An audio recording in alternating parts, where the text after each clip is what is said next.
E aí galera, eu sou o Gabriel e você está no Café com Leite Virtual.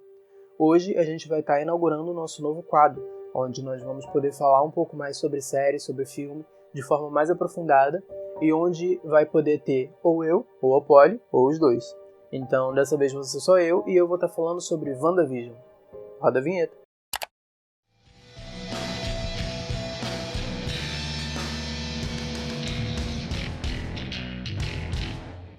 Primeiro ponto, ao longo desse vídeo eu vou falar sobre vários aspectos diferentes na análise dessa série. Então eu vou deixar aqui embaixo uma barrinha e vocês vão poder visualizar um pouco melhor qual é a parte do vídeo que vocês estão a fim de ver. Então dá uma olhada aqui na barrinha que ela vai estar aparecendo o que eu vou estar falando em cada momento. Para começar a falar sobre essa série, e eu vou falar sobre a série por inteiro e não por episódios, você precisa pensar sobre a visão da Disney sobre a coisa. Porque a Disney começou a fazer uma série no lugar de um filme. Por quê? Se os filmes estavam fazendo tanto sucesso, se ela conseguiu ter o filme com a maior bilheteria do mundo, por que fazer uma série? Bom, para entender isso a gente precisa pensar um pouco sobre o mercado de streaming. O mercado de streaming é aquele onde a gente tem a Netflix, onde a gente tem a Amazon Prime, onde a gente tem a HBO Max e agora a gente tem o Disney Plus. Qual que é a diferença maior entre esses serviços de streaming? É que a Netflix ela tem os filmes dela e as séries dela, mas ela tem uma variação de produtos dentro do catálogo dela muito causada por ela comprar, alugar séries e deixar ali dentro. A Disney, a maior parte dos produtos dela são coisas que ela já fez e tá ali dentro. E ela não parece que vai ter muito essa compra e venda de séries. Então ela precisava dar um jeito de fazer com que o serviço de streaming dela fosse atraente. E aí o jeito que ela fez para fazer o serviço de streaming dela ser atraente é colocar séries dos produtos dela. Então a gente tem o Mandaloriano, que é a série de Star Wars, e aí a Marvel também migrou para ter algumas séries. Porque em série você consegue ter a história sendo lançada com uma frequência maior, então estimula mais as pessoas a contratarem o serviço de streaming por mais tempo, ao invés de só assistir a série uma vez, e é isso aí. A Disney basicamente está trocando um filme muito, muito valioso, que vai fazer milhões e milhões de dólares, por uma série que vai fazer com que as pessoas paguem o Disney Plus por um tempo mais certinho. Então é um dinheiro certo e frequente, no lugar de um dinheiro ocasional e muito grande. Essa é a relação de filme com série. Mas aí a gente tem vários problemas surgindo, que é como a Disney vai lidar com isso. E essa série foi a primeira oportunidade que a gente teve de ver isso funcionando pra valer. Tá. O primeiro ponto que a gente analisa de uma série pra ver se ela conseguiu lidar bem com os personagens que ela tinha é o arco individual de cada personagem. Então eu vou falar primeiro um pouco sobre isso. Começando do menos importante para o mais importante, os personagens secundários da série. A gente tem bem poucos personagens realmente importantes nessa série. As pessoas da própria Westview, elas não têm uma história própria tão relevante na maioria dos casos. Então vamos começar falando sobre o diretor Hayward. O diretor Hayward ele tem um arco bem definido, onde ele não sofre muitas mudanças nesse arco.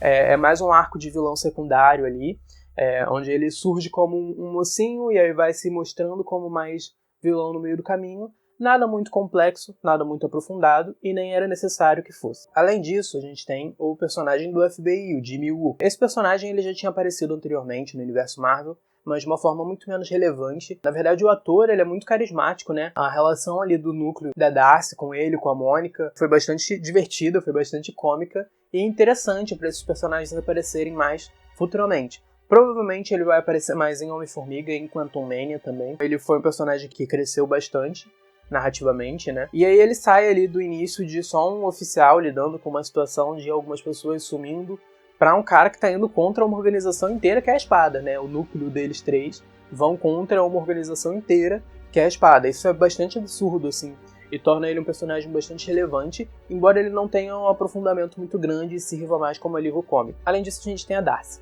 A Darcy é uma personagem que a gente já conhecia, já se identificava um pouco desde os filmes do Thor, embora aqueles filmes não fossem muito bons, então a gente já não... E aí agora ela se mostrou uma personagem muito mais divertida, muito mais interessante, e que provavelmente vai ser melhor trabalhada em Thor Love and Thunder. Talvez até uma modificaçãozinha ou outra no roteiro de Thor Love and Thunder para utilizar um pouco mais a Darcy, considerando que os fãs gostaram tanto dela, possa acontecer. E ela é uma personagem muito mais desenvolvida nessa série do que ela foi desenvolvida em Thor.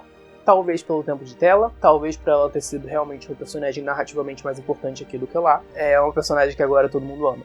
O único problema da Darcy é um problema que a gente também vai ver com a Mônica, que ela não tem um encerramento muito bom. No caso do Jimmy Woo, a gente não se importa tanto com ter um fim muito brusco, porque acabou um caso, acabou a participação dele ali, a gente está acostumado a ver isso com agentes federais. Então a gente não sentiu tanta falta de um tchau. Agora, no caso da Darcy, ficou faltando meio que uma conclusão ali. A gente já tinha gostado mais dela, a gente já tinha se identificado mais com ela, e eu acho que faltou um pouco uma finalização um pouco mais suave para ela. A mesma coisa aconteceu com a Mônica. A Mônica ela tem um arco muito aprofundado ao longo dessa série, até porque ela servia para ser um paralelo mais ou menos da Wanda, certo? A Wanda estava sofrendo ali o luto e ela sofre o luto ao longo da série. A mesma coisa acontece com a Mônica, ela vai passando pelos estágios do luto ao longo da série. Então, é uma relação muito importante, apesar dela ser uma das personagens secundárias. E também ficou faltando uma certa conclusão. A gente tem a conclusão desse arco do luto, né, que eu acredito que encerre mais ou menos ali onde ela conversa com a Wanda e explica a situação dela com a mãe dela, mas ainda ficou faltando um pouco de uma conclusão em relação aos poderes que ela adquiriu. Provavelmente isso foi feito pela relação do arco micro com o arco macro. Isso é uma coisa que a gente vai falar mais pro final, mas que eu senti que faltou um pouquinho aqui nesse caminho. Agora a gente pode ir para os personagens mais relevantes. O Visão ele é um personagem que ele tem um arco importantíssimo e muito, muito, muito bem feito ao longo dessa série. Por quê? Se você analisar direitinho, o Visão ele passa pelos estágios de vida ao longo da série. Ele tem o nascimento, né? Onde ele não sabe muito bem quem ele é ali, o que ele tá fazendo naquele lugar, ele só apareceu e tá seguindo a vida dele. O crescimento, a fase de rebeldia, quando ele vai contra a própria criadora dele, que é estranho, mas é a esposa dele, mas foi a criadora dele. E aí depois ele vai vivendo ao lado da criadora, ele vai vivendo a vida dele como ele quer viver, as decisões que ele quer tomar, e por fim ele tem a morte dele. Né? Essa morte dele ela é muito bonita, muito emocionante no último episódio. O Paul Bettany mandou demais nessa atuação. Apesar das atuações do Visão elas serem um pouco menos expressivas, isso é importante. Quando você tem menos expressividade, principalmente por causa do CGI ou da maquiagem, você precisa de muito mais controle muscular para conseguir passar a emoção. E aí esse arco do Visão, ele é muito legal, assim. Até porque ele é um personagem à parte, a gente vai descobrir isso no final. E a gente já supunha ali no início que era isso, né? Mas ele é um personagem à parte, ele não é o Visão que a gente conhecia, ele é outro personagem. E esse outro personagem, ele foi apresentado, ele foi desenvolvido, ele tem características diferentes do Visão, principalmente porque é a forma como a Wanda criou ele, então ela não criou ele exatamente como o Visão era. Ela mesma fala isso pra ele no final. E essas diferenças, elas são ressaltadas ao longo da série. Principalmente porque a gente passou ao longo da série por várias fases das décadas que foram passando. E o Visão foi um dos personagens que mais foi se modificando ao longo dessas décadas que foram passando, e ele se modificou muito bem. Principalmente, eu diria, ali na etapa dos anos 2000, com o lance do Modern Family, a construção dele ao lado da Darcy, voltando pra casa, aquelas cenas elas são muito divertidas e dão um espaço muito legal pro Visão brilhar. Então o arco dele eu achei muito bom. Ok, dando sequência, a gente tem o arco da Agnes e dos Gêmeos. Esses dois arcos eles não são muito profundos, principalmente porque na Agnes, você não tem uma profundidade muito grande nela, você tem a história dela sendo contada, né? Depois dela cantar a música maravilhosa dela. Porque a Agatha, só a Agatha. Foi a Agatha e mais ninguém. E eu matei o Spark também. Aparece como foi o surgimento dela ali meio rapidinho, até porque o tempo ali é muito limitado. Explica quem ela é. E dá sequência. Ela não tem uma mudança muito grande durante a série, ela serve só pra ser a grande vilã ali mesmo, barra a vizinha enxerida, né? Mas ela não tem um arco muito aprofundado e muito relevante aí em relação à mudança de personagem. Os Gêmeos é a mesma coisa. Eles surgem e você tem até um arco sendo desenvolvido ali com os poderes deles e eles conseguindo crescer quando eles quiserem. E isso é um artifício muito legal usado pela Marvel, principalmente porque ela vai usar esses Gêmeos depois para construir provavelmente os Jovens Vingadores. Então esse artifício deles poderem se envelhecer vai ser utilizado novamente, e por isso ele foi plantado logo aqui. E por fim, o arco da Wanda, que é o mais importante de todos. A Wanda ela tem uma mudança muito grande de personalidade, de construção ao longo dessa série, ao ponto que a própria criação dela como Feiticeira Escarlate é modificada. Né? A gente achava que era só ali a Joia da Mente realmente que tinha dado os poderes para ela, e a série mostra que não, que na verdade ela já era uma bruxa e ela teve os poderes aumentados pela Joia da Mente. O que deixa a dúvida aí do Pietro. Que é, se ela já era uma bruxa, ele é o quê? Por que que ele sobreviveu ao contato com a joia se todo mundo tinha morrido, todo mundo que não era bruxa? Uma das teorias mais importantes em relação a isso é dizendo que o Pietro ele ganhou a velocidade dele por conta da Wanda. Que assim como a gente viu a Wanda dando os poderes para Mônica, para os filhos, aconteceu a mesma coisa com o irmão, que ela queria que fosse tão especial quanto ela. Né? Então, provavelmente, essa vai ser a explicação mais aceita. Até porque eu acho que a Marvel não vai voltar para explicar isso de novo. E aí o arco dela é construído ali, semelhante ao da Mônica, como eu falei, na relação de luto, né? Na relação de descobrir o que ela fez, na relação de descobrir quem ela é, apesar da fala dela pra Agnes de que você não precisa me dizer quem eu sou, ela precisou descobrir quem ela era ao longo da série. Né? Até para reviver alguns acontecimentos ali que parece que ela reprimiu. Isso foi bem relevante e foi bem interessante ver isso no formato de uma série ao invés de um filme. Então, ponto pra Marvel. Sobre a edição e os efeitos especiais. Eu vou falar bem pouco sobre isso. É só porque eu realmente queria ressaltar que isso é uma diferença importante de uma série para um filme.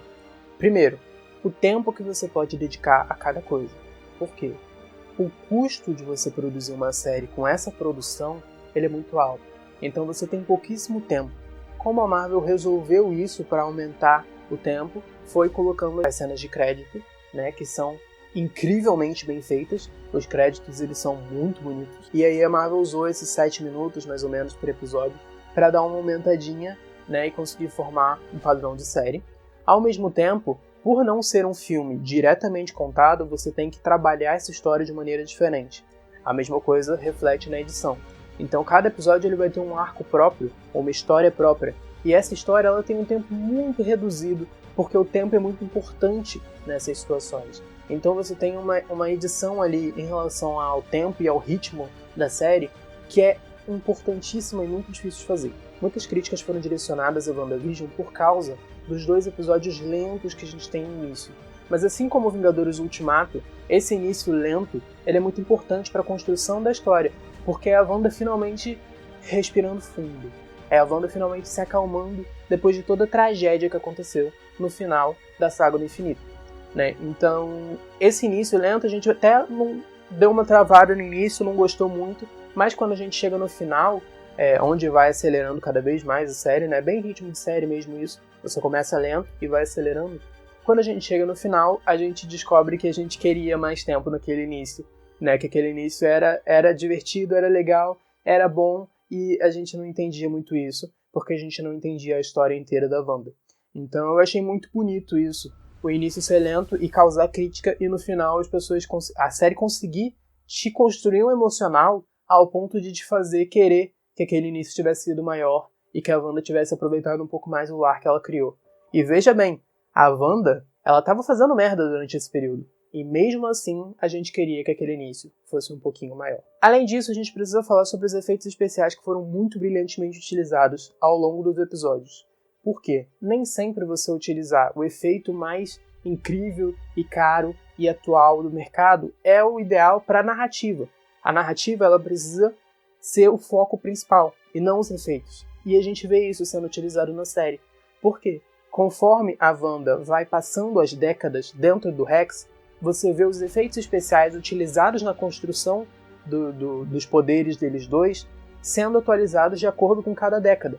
Então no início a gente vê o pratinho voando e batendo na cabeça do Visão amarrado numa cordinha, porque eram os efeitos especiais utilizados na época em que o Rex estava. Então eu achei isso muito brilhante e eu não podia deixar de comentar que esse toque foi muito, muito criativo e bem feito. Sobre o final da série. Deixa eu tirar logo o band-aid e dizer que eu gostei do final. Gostei de cara? Não. Eu precisei digerir para conseguir aceitar aquele final. Mas, ainda assim, é um final que eu gostei.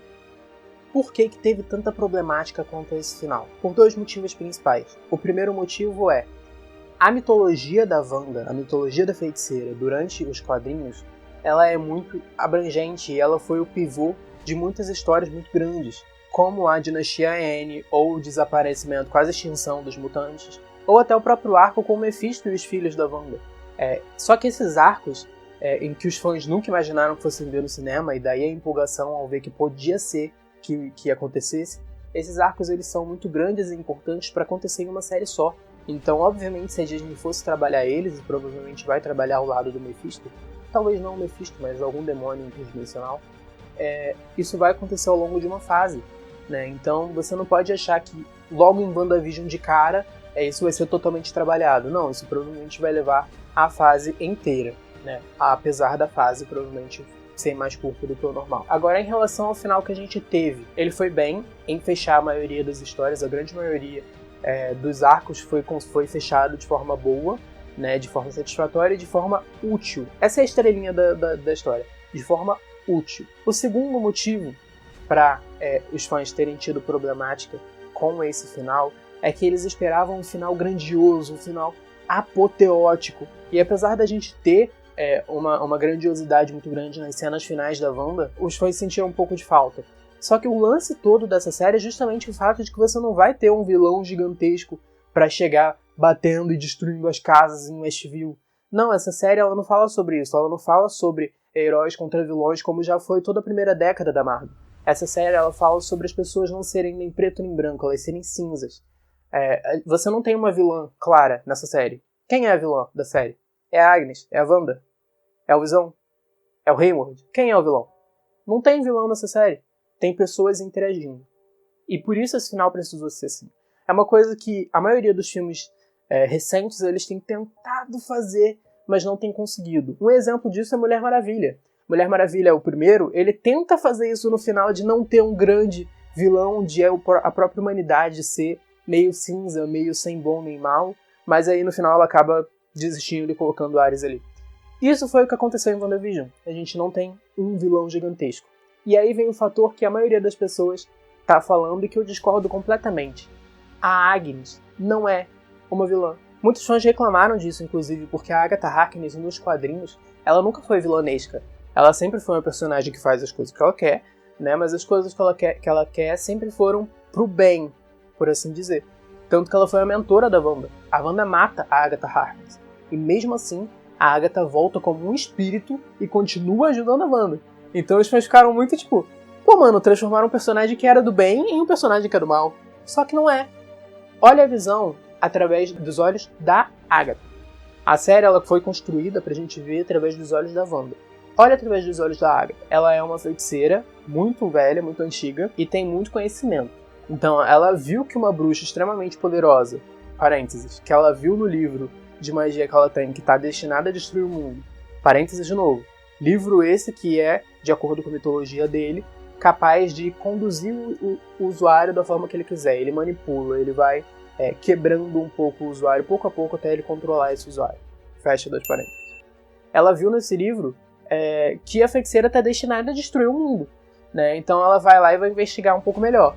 Aí ela vê que a feiticeira tá fazendo uma merda absurda. E ela tem muito poder. E nessa merda absurda ela ainda vai tentando investigar um pouco. Ela dá ali uma sessão de terapia na Wanda, né? Pra ver se ela conseguia parar isso de alguma forma. E quando ela não conseguiu, ela tenta tirar os poderes da Wanda. Então a Agatha ela não é uma vilã. Pelo contrário. Ela matou o Faísca. O Faísca nunca existiu, tá, gente? O Faísca foi criado pela Wanda. Mas ok. Então ela não é uma vilã. Ela é no máximo uma anti-heroína. E aí a Marvel trabalha ela como uma vilã porque ela trabalha as coisas na ótica da Wanda. E isso é muito incrível. É você parar pra perceber que você foi enganado durante a série. E que a Wanda não é a boazinha. A gente acha durante a maior parte da série que a Wanda tá fazendo certo. A gente torce por ela. Só que não é, tá ligado? A Wanda é cinza, igualzinha a Agatha. Então esse é a estrelinha que a maioria das pessoas não se ligaram. Que a Agatha não foi a vilã da série. A vilã da série foi todo mundo. Por fim, ainda vale ressaltar um detalhezinho maravilhoso que a Agatha ela é muito útil, tanto pelas histórias nos quadrinhos quanto pela própria construção dela na série. A Marvel não queria se desfazer desse personagem, ela não queria que a Wanda matasse a Agatha, ou sequer que a Agatha fosse presa. Não, ela faz o contrário, ela pega e faz com que a Wanda guarde a Agatha no bolso para quando precisar usar ela mais tarde. E isso é incrível, porque é basicamente a Marvel dizendo... Sabe essa personagem que vocês gostaram tanto? Ela provavelmente vai voltar daqui a pouco. Deve voltar em Doutor Estranho, tá? Fica por aí. Ela vai tá de novo aí, vocês vão vê-la de novo. Tá? Então, eu achei esse final muito brilhante, porque você resolve toda a problemática e ainda deixa um recurso guardado para o futuro. E só pra deixar claro, eu não tô defendendo a série não, tá? a própria construção da Agatha, para usar ela depois, ter sido fechada dessa forma, eu considerei um problema para a Agatha, para a construção da Agatha. Foi útil para a série. Não me matem nos comentários. Sobre o arco micro contra o arco macro. Isso acontece em todo filme da Marvel, tá? Mas justamente por ser um universo estendido. Mas eu achei muito importante falar isso sobre essa série por 2 motivos principais. O primeiro deles essa série ela tem arcos em camadas com uma camadinha a mais do que a gente costuma ver na Marvel. Como assim? Cada episódio da série ele tem um arco próprio. Ele tem uma problemática, uma narrativa principal, um começo, meio e fim. A série por inteiro, ela também tem um arco próprio, uma problemática, um começo, meio e fim. Utilizando os arcos dos episódios para se construir. E a própria fase que a gente está estipulando, que só vai ter 3 mídias, ela também tem uma problemática, uma narrativa própria com começo, meio e fim. Então, assim, é uma complexidade de roteiro quase metalinguística, cara. Não tinha como não falar disso, porque, meu Deus do céu, o roteirista fritou muito a cabeça para conseguir encaixar tudo direitinho. E o segundo aspecto disso é que o tempo, e vale ressaltar que isso são só teorias dos fãs, o tempo que vai ser utilizado para a construção dessa fase, para a construção desse vilão, né, geral de fase, que vai ser multiversal, ele aparentemente vai ser muito menor do que a gente está acostumado. A gente foi acostumado com anos para se construir e se consagrar como vilão. Enquanto nesse caso, de acordo com os fãs, provavelmente a relação do multiverso ela começou agora em WandaVision, vai se desenvolver ao longo de Homem-Aranha 3 e vai ser concluída em Doutor Estranho. Outros aspectos, outros filmes que vão sair no meio do caminho, tipo Viúva Negra, tipo, que já era até para ter saído, né? Nem sei se já saiu, tipo Falcão e o Soldado Invernal, eles são mais isolados. O arco principal dessa fase vai ser desenvolvido provavelmente ao longo desses 3 filmes. Então, como o tempo para a construção dessa história ele é muito menor do que foi com o caso do Thanos, cada pontinho vai ser muito mais importante para essa construção. Então a gente tem 2 possibilidades principais aqui. E eu sei que eu estou separando em 2 o tempo inteiro nesse vídeo, mas não se perca. A gente tem 2 possibilidades principais aqui. A primeira os fãs estão errados, e isso vai ser desenvolvido muito mais. Até porque eu não acho que a Marvel vai encerrar o multiverso aqui. Isso vai ter consequências depois. E essa é a mais provável, tá? E a segunda é realmente que a gente vai ter um começo, meio e fim ao longo dessas 3 mídias. E nesse caso específico, pode ter certeza que tem muita coisa em WandaVision que vai ser muito importante depois e que a gente não conseguiu perceber. Porque o tempo vai ser ainda mais fundamental. Considerações finais. Vale a pena assistir a série? Vale. Muito. Muito mesmo. Ela é perfeita? Não. Tá longe disso. Até porque a gente tem que levar isso em consideração, isso foi um experimento. Foi a primeira vez que a gente teve a Marvel mesmo assim, utilizando toda a sua qualidade de produção para fazer uma série. A gente teve ali Agentes da S.H.I.E.L.D., mas era uma série meio secundária, não tinha exatamente os personagens que estavam no cinema também. É a primeira vez que você tem um personagem dos Vingadores tão importante assim, sendo o principal. Eu não tô dizendo que o Coulson não é dos Vingadores, tá? Mas vocês entenderam. Então, essa série, ela era um experimento acima de tudo.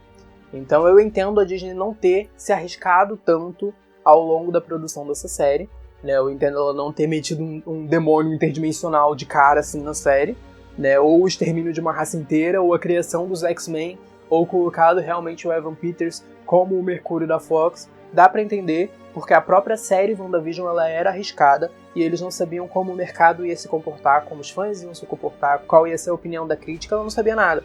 Então eu entendo um pouco. Fico decepcionado porque, na minha opinião, o arco WandaVision ele é muito mais interessante e tem muito mais coisa para ser desenvolvida do que, por exemplo, o arco do Soldado Invernal e o Falcão. Então eu acho muito que essa série poderia ter vindo primeiro e depois WandaVision ousando um pouco mais do que ela ousou. Eu acho que teria mais fanservice, né? Vamos ser honestos, que a gente quer fanservice.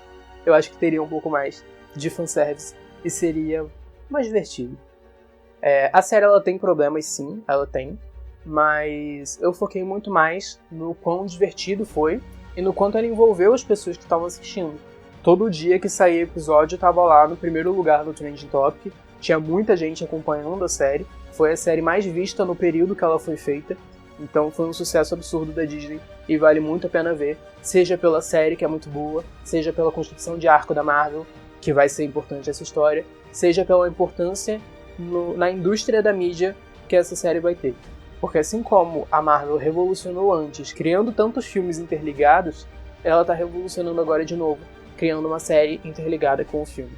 Então isso vai ser importante para a história do cinema e vocês não podem perder isso. Bom, essa foi a minha opinião sobre a série e a minha análise geral. Se vocês discordam de alguma coisa, por favor, comenta aqui embaixo e fala qual foi a sua opinião, o que você achou da série, se você achou ruim, se você achou bom, se você discorda completamente de mim, coloque aqui embaixo. Se você gostou desse vídeo, deixe o seu curtir. Ele foi muito difícil de ser produzido, levou muito tempo pra gravar, e eu espero que vocês tenham gostado. Fica por aí no canal. Se você gostou desse formato, comenta aqui embaixo também pra gente fazer mais. E divulga, manda esse vídeo pro seu amigo que assistiu a série, que não gostou do final, ou então que assistiu e gostou muito. Manda esse vídeo pra eles, que eu tenho certeza que eles também vão gostar, ok? Se inscreve no canal, vai ter vídeo sendo indicado aqui no final, e até a próxima.